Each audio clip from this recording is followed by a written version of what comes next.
Sir, magandang hapon po. Magandang hapon. Opo.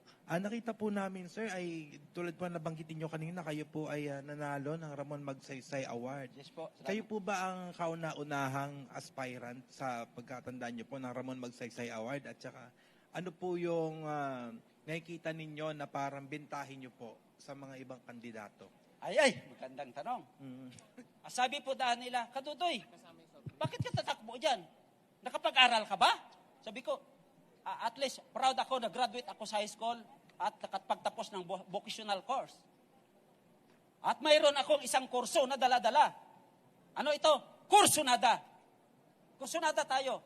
At kahit hindi ako graduate sa Universities of the Philippines at sa labas or sa anumang university dito sa Pilipinas, pero ang hindi aram ng marami, graduate ako sa UEE. Ano yung ibig sabihin ng UEE? University of Actual Experience.